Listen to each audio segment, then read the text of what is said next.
जय जोहार किसान भाई हो। मोर नाम है लक्ष्मी यादव और आप देखा तो कृषि दर्शन। आज हमें कृषि यात्रा शुरुआत है राजधानी रायपुर से ग्राम मलपुरी की ओर। आज हम बात करबे सुघर कृषि जानकारी के बारे में जी है किसान मन के समृद्ध और देश की उन्नति से जुड़े हैं और वो हरे नाना प्रकार के फसल और फसल ला ग्राम मलपुरी के किसान पवन कुमार जी हा करके आत्मनिर्भर और समृद्ध किसान बन गए। तो आवा हम आप मला ले चलथन ग्राम मलपुरी की ओर।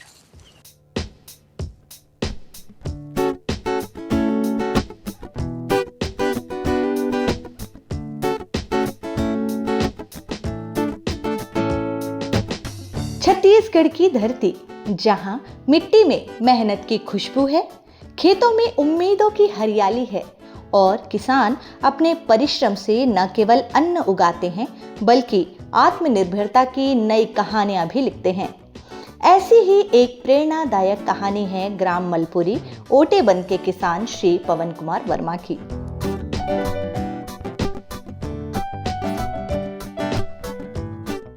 नाना प्रकार की फसल की खेती करे से मिट्टी के उर्वरता बने रहती और किसान मन ला पूरा साल भी आमदनी अच्छा मिलते। इसने पवन कुमार जी हा खेती करते तो आवा ओकर बारे में भी जानथन। कभी खेती को केवल परंपरागत तरीके से करने वाले पवन कुमार वर्मा ने समय के साथ अपनी सोच बदली। उन्होंने समझा कि खेती में सफलता केवल अधिक जमीन होने से नहीं बल्कि सही योजना, मेहनत, विविधता और बाजार की समझ से मिलती है। इसी सोच के साथ उन्होंने सब्जी उत्पादन को अपनी आय का प्रमुख साधन बनाया और आज अनेक प्रकार की सब्जियों की खेती कर अपने जीवन को आत्मनिर्भरता की दिशा में आगे बढ़ा रहे हैं। मैं किसानी करता हूँ। अभी वर्तमान में वो जगह केला, पपीता, टमाटर, लौकी ये सब फसल अभी क्रमवार लगत जावत हवे और धान भी बोहाबो में।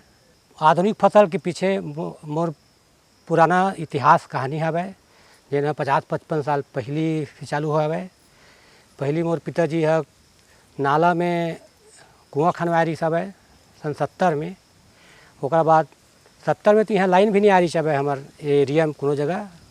ओकरा बाद 72 में यहाँ लाइन आए हवे तो 72 में पिताजी लाइन लगवाई, बहुत संघर्ष करके लाइन लगवाई। तो जमाना में अकेला 22 तो पोल लगवाई सब वो है और ओकर बाद जाके लाइन मिली तो हमारे घर लाइन में इलेक्ट्रिक मोटर चलत रही सब पहले। नरवा के भरोसा नरवा के पानी हमन खींचत रहे। नरवा जितना पानी आवे वो नाला में आवे, नाला से कुआं में आवे, कुआं से हमन खेत सिंचाई करन। वो पैसा हमार जमीन है 6 एकड़ 70 डिस में रही सब और वो बहुत संघर्ष के दे रही। हमन नरवा के तीर में रहे हैं, एक झोपड़ी नुमा हमारे घर रही सब। वहाँ से हमन 2 भाई 1 बहिनी और माता पिता हमारे राहत रहे पहली 77-78 में। ओकर बाद धीरे धीरे सर हमन काश्त करत गए, आधुनिक खेती धीरे धीरे चालू करें और यहाँ से हमन पहली बाबूजी संघर्ष करीस। ओकर बाद हमार में से के संघर्ष चालू हुई। हमारे यहाँ से कुहरिया से गोड़ी हाई स्कूल हमारे पैदल रेंगत जान पढ़े बर। यह बात है सन 80-83 के बीच के। मैं 1983 के मैट्रिक पास हवा। सन 72 में पहली क्लास पढ़े गए रहे हूँ। 11 साल में मैं मैट्रिक पास हो गए हूँ। बहुत छोटे उम्र रही सब मोर और पढ़त ही हमन पूरा काम करते रहे पहले। ग्राम मलपुरी ओटेबंद की धरती पर दूर दूर तक फैली हरियाली, खेतों में लहलहाती सब्जियों की फसल और मेहनत से भरे एक किसान के चेहरे पर आत्मविश्वास। यह दृश्य अपने आप में बताता है कि यदि किसान नई सोच और मेहनत के साथ खेती करे तो कृषि केवल जीवन यापन का साधन नहीं बल्कि समृद्धि का मजबूत आधार बन सकती है। पवन कुमार जी ने अपने खेतों में अनेक प्रकार की सब्जियों का उत्पादन शुरू किया। अलग अलग मौसम के अनुसार फसलों का चयन किया और खेती में विविधता को अपनाया। कभी खेतों में हरी सब्जियों की कतारें दिखाई देती है तो कभी दूसरी मौसमी सब्जियों की फसल खेतों को रंगों और हरियाली से भर देती है। एक ही प्रकार की फसल पर निर्भर रहने के बजाय अनेक प्रकार की सब्जियों की खेती करना उनके लिए एक महत्वपूर्ण निर्णय साबित हुआ। धान के बाद किसान भाई हो हमन 40-45 साल पहली चना लगाएं, धान खेत में चना लगान, पहली ओल्हा में चना लगत रही सब, धान लगान, प्याज लगाए हम धान खेत में। ये सब 40-45 साल के पहली अरे 40-45 साल से लगातार हम प्याज लगाना चालू करे हैं। वह आधुनिक खेती के शुरुआत हरे। प्याज धान से 10 गुना उत्पादन देवे किसान भाई हो। तो हमन प्याज अभी तक के यू साल हमन 2000 बोरी प्याज बेचे हवन। और वो पे भी जैसे जैसे उत्पादन होती सब है, हमारे प्याज प्रमुख फसल हरे पूरे 40-45 साल पहले। आधुनिक कृषि में आए धान से हमन प्याज में पहले आए हैं। प्याज के बाद फिर जतका फसल पहले आप लोग बता चुके हैं वो मतलब हम धीरे धीरे कर चाहते हैं। टमाटर है, मिर्ची है, गोभी है और करेला, ये सब फसल हम धीरे धीरे लगाते हैं। फसल विविधता ने न केवल उनके खेतों को समृद्ध बनाया बल्कि आमदनी के अवसरों को भी बढ़ाया। जब एक फसल का मौसम समाप्त होता है तब दूसरी फसल तैयार होने लगती है। इस तरह खेत पूरे वर्ष उत्पादन की गतिविधियों से जुड़े रहते हैं। यही खेती का वह मॉडल है जिसमें किसान जोखिम को कम करते हुए अपनी आय के साधनों को बढ़ा सकता है। पवन कुमार जी की सफलता के पीछे सबसे बड़ा आधार है उनकी मेहनत और खेती के प्रति समर्पण। कृषि का कार्य आसान नहीं होता। सुबह की पहली किरण के साथ खेतों की ओर निकलना, फसलों की देखभाल करना, सिंचाई की व्यवस्था देखना, खरपतवार और कीटों से फसल को बचाना, समय पर खाद और आवश्यक पोषक तत्वों का प्रबंधन करना, इन सभी कार्यों में किसान का निरंतर परिश्रम जुड़ा होता है। पवन कुमार जी भी अपने खेतों में फसलों की नियमित निगरानी करते हैं। उनका मानना है कि खेती में सफलता के लिए खेत के साथ लगातार जुड़ाव जरूरी है। फसल को केवल बो देने से उत्पादन नहीं मिलता। अच्छी फसल के लिए किसान को हर चरण पर ध्यान देना पड़ता है। बीज का चयन, भूमि की तैयारी, बुवाई का सही समय, सिंचाई, पोषण प्रबंधन, फसल सुरक्षा और अंत में सही समय पर कटाई, इन सभी चरणों का अपना महत्व है। पवन कुमार जी ने खेती को इसी व्यवस्थित सोच के साथ अपनाया। सब्जी की खेती में समय का विशेष महत्व होता है। मौसम के अनुसार सही फसल का चयन और बाजार की मांग को ध्यान में रखकर उत्पादन करना किसान की सफलता में महत्वपूर्ण भूमिका निभाता है। पवन कुमार जी ने भी अपनी खेती में इस बात को समझा कि केवल उत्पादन करना ही पर्याप्त नहीं है। किसान को यह भी देखना होता है कि बाजार में किस सब्जी की मांग है, किस मौसम में किस फल से बेहतर उत्पादन लिया जा सकता है और किससे लाभ मिल सकता है। किसान भाई हो, पहली ड्रिप हम 95-96 में लगा रहे हैं कि वो पहली ड्रिप यहाँ आई तो हम लगाए 95-96 में।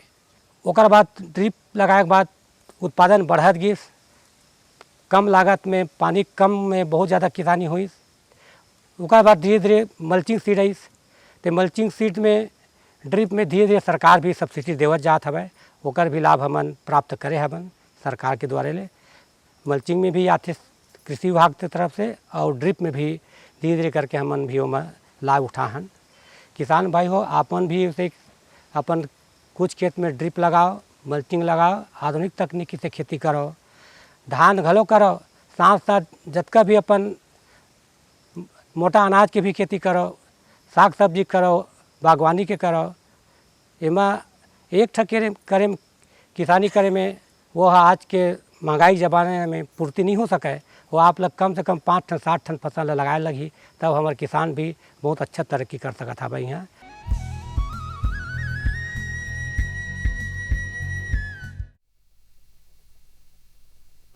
सब्जी में मसाला ज्यादा है। कितनी बार कहा है कि जितनी जरूरत हो बस उतना ही डाला करो। अरे मुझसे तो ऐसा कभी कभार होता है। और तुम जो हमेशा खेत में अनाप शनाप कीटनाशक डालते हो उसका क्या? ठीक ही तो कह रही है बहू। देख, खेत में उतनी ही दवा डाल जितनी जरूरत हो। याद रखो, कीटनाशक जहरीले होते हैं। डिब्बे पे लिखी सूचना के हिसाब से ही दवा डालनी चाहिए। पहले फेरोमोन ट्रैप, फ्लाइट ट्रैप, मित्र कीट, जैविक कीटनाशक आदि का इस्तेमाल करें। जरूरत पड़ने पर ही रासायनिक कीटनाशक का इस्तेमाल करें। छिड़काव सुबह या शाम दस्ताने, मास्क और पूरी आस्तीन वाले कपड़े पहनकर करें। हवा की दिशा में छिड़काव करते हुए पीछे जाएं। दवा के डिब्बे, छिड़काव यंत्र सुरक्षित जगह पर रखें। अब कुछ समझे क्या? हाँ, समझ गया मेरी रानी। अब ना करो नादानी। इसने पिला दिया ना तुझे पानी। जी जी जी। किससे बात कर रहे थे इतना हंस हंस कर? किसान कॉल सेंटर में विशेषज्ञ से खेती के बारे में सलाह ले रहा था। सुबह भी, रात को भी? किसान कॉल सेंटर सुबह 6 बजे से रात को 10 बजे तक खुलता है। रविवार को भी? साल के 365 दिन खुलता है। पर तुम ये सब क्यों पूछ रही हो? मैं तो कुछ और ही समझी थी। कृषि संबंधी समस्याओं का अपनी भाषा में तुरंत समाधान पाने के लिए पूरे भारत में किसी भी फोन से राष्ट्रीय हेल्पलाइन नंबर 1800-180-1551 पर संपर्क करें। आप किसान भाइयों की खेती बाड़ी से जुड़ी हर समस्या का कृषि विशेषज्ञों द्वारा तुरंत समाधान। किसान कॉल सेंटर। आप भारत के किसी भी प्रदेश में रहते हो, कोई भी भाषा बोलते हो, आपकी समस्या चाहे फसल की बीमारी की हो, खाद की, पशुपालन की या कृषि से जुड़ी नई तकनीक की, अपनी समस्या का अपनी ही भाषा में समाधान पाने के लिए आप देश के किसी भी कोने से डायल करें 1551। विशेषज्ञ द्वारा आपको दी जाने वाली ये सलाह बिल्कुल निशुल्क है। ये सुविधा प्रातः 6 बजे से रात्रि 10 बजे तक निशुल्क उपलब्ध है। किसान कॉल सेंटर यानी 1551।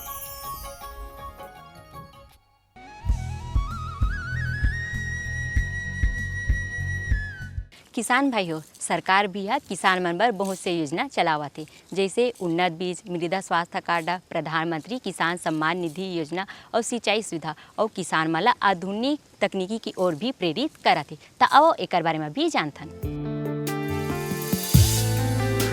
पवन कुमार जी ने उपलब्ध भूमि, पानी, श्रम और समय का बेहतर उपयोग करते हुए खेती को अपने जीवन का एक मजबूत आधार बनाया। उनकी खेती यह संदेश देती है कि सीमित संसाधनों के बावजूद यदि किसान योजनाबद्ध तरीके से कार्य करे तो कृषि के माध्यम से आत्मनिर्भरता हासिल की जा सकती है। आज के समय में जब खेती में अनेक चुनौतियां हैं, ऐसे में फसल विविधीकरण किसानों के लिए एक बेहतर विकल्प बनकर सामने आया है।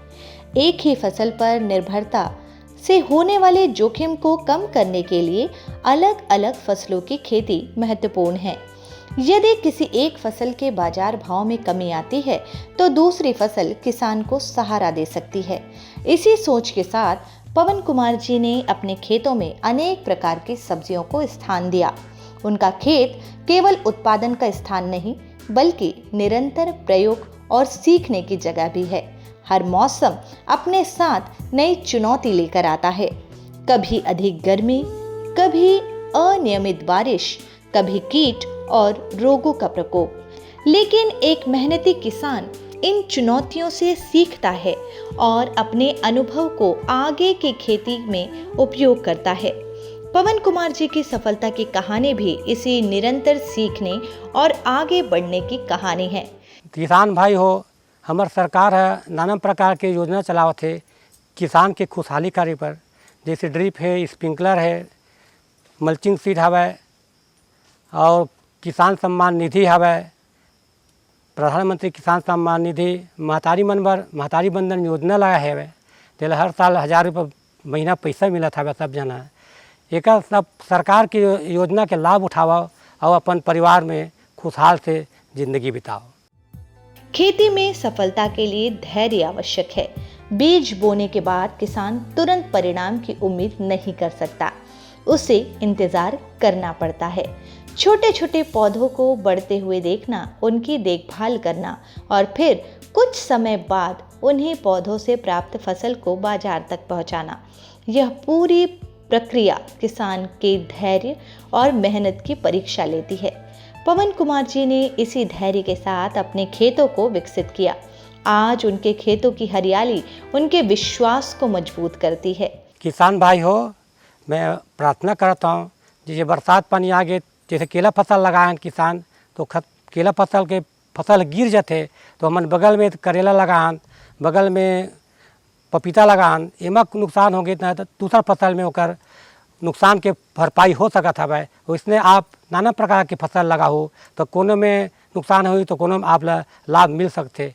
कई प्रकार के फसल लगाओ ना तो आप कोनो न कोनो में फ़ायदा जरूर मिली और आप अच्छा से तरक्की कर सकत हो। ग्राम मलपुरी ओटेबंद की धरती पर लहलहाती सब्जियों की फसल और किसान पवन कुमार जी का संघर्ष हमें यही संदेश देता है कि कृषि केवल परंपरा नहीं, संभावनाओं का क्षेत्र है। किसान केवल अन्नदाता नहीं बल्कि आत्मनिर्भर भारत का निर्माता है। और जब किसान नई सोच के साथ खेती करता है तो उसकी मेहनत खेतों में हरियाली ही नहीं बल्कि उसके जीवन में समृद्धि भी लेकर आती है। पवन कुमार जी की यह यात्रा अभी जारी है, नई फसलों के साथ, नई उम्मीदों के साथ और आत्मनिर्भरता के उस लक्ष्य के साथ जहां मेहनत ही सबसे बड़ी पूंजी है। यह कहानी है एक किसान की, यह कहानी है अनेक सब्जियों की खेती की, यह कहानी है मेहनत, लगन और आत्मनिर्भरता की। यह कहानी है ग्राम मलपुरी ओटेबंद के किसान पवन कुमार वर्मा की सफलता की। किसान भाइयों, ए रही से नाना प्रकार के जानकारी। अब बारी है गीतों संगीत की, तो आओ गीतों संगीत के आनंद लेथन। अर माइला माया बाता सुनतेगा, आवाता सुनतेगा, बंगला बहारी ते मैं खोलो।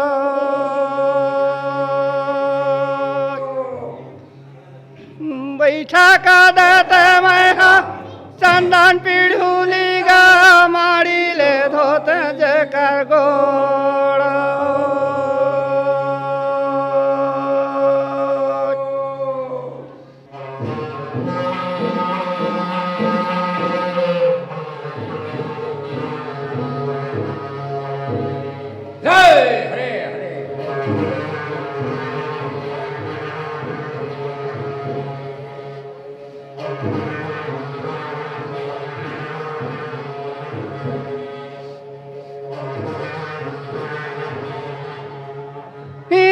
मरा मारा गुना भाई मरा दिल में विचार, गंगा मरा दिल में विचार ना। मथुरा नागार में भाई मरा राजा जोए देना। उग्राजा से ने भाई मरा पवले खरानी हो।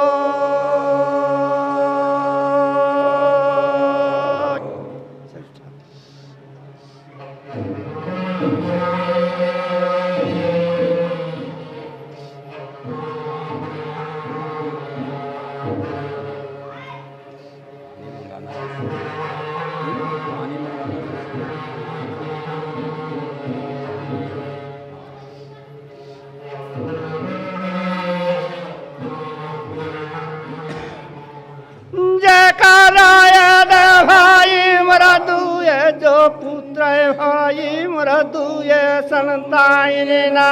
कंस जाय दे गंगा मरा देव की जो रानी ना। मथुरा नागार भाई मरा राना लागर हो।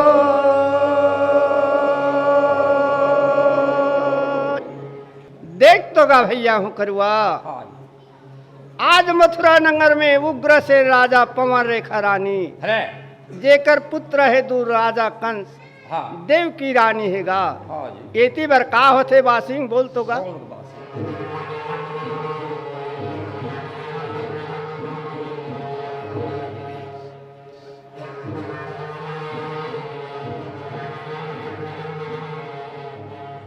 मरवाना गुना भाई मरा दिला मा विचारे, गंगा मरा दिला मा विचारे ना।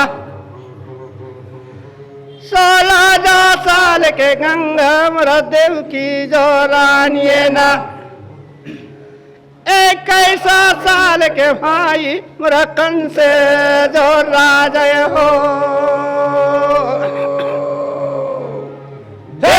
का भैया हूँ करुआ। हाँ जी। आज 16 साल के देव की रानी है। हाँ। 21 साल के राजा कंस हैगा। एती भर का होते बासिंग बोल तो गा।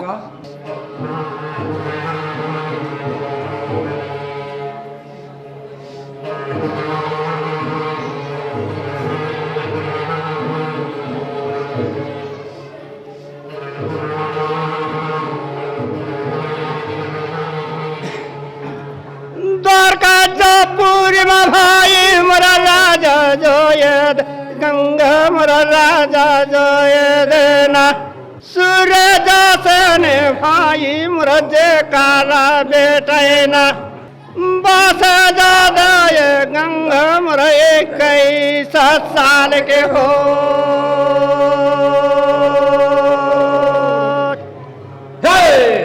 देख तो गा भैया हूँ करवा याद द्वारकापुरी माँ। हाँ जी। राजा सूरसेन के बेटा एक ही झन। हाँ।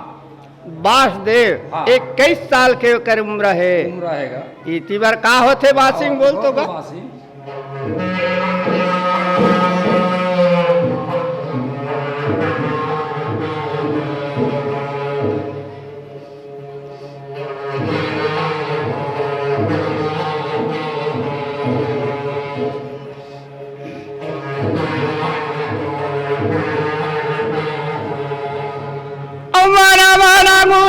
भैया दिलम बिचारे गंगा दिलम बिचारे ना सूरज बसने राजा मोर बास दौलाना धारी कलय दे गंगा मोर निकल पद से ना लड़की जो खोजे गंगा मोर जामन जमा लगा।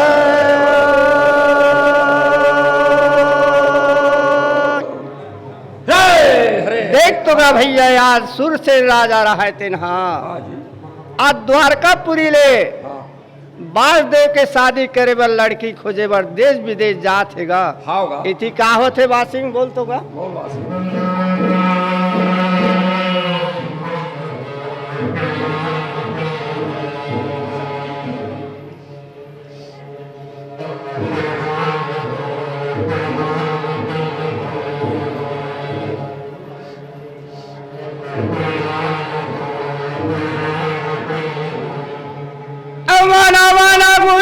भैया दिलम बिचारे गंगा दिलम बिचारे ना मथुरा नगारे में गंगा मोर पहुँचाना लगाए ना उगर सेन के गंगा मोर यद दार बरे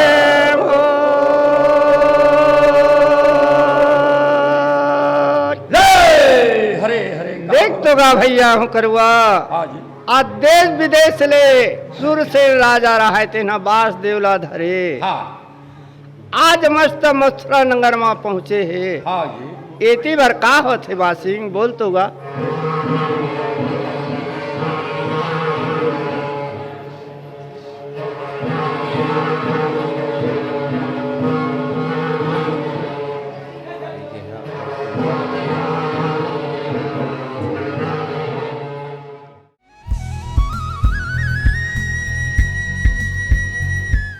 किसान भाइयों, अब हमार जाए के बेरा हो गए। अगली यात्रा में आप मन से फिर मिलबो इसने सुघर सुघर कृषि जानकारी के बारे में। तब तक आप मन हमला दो विदा। जय जोहार।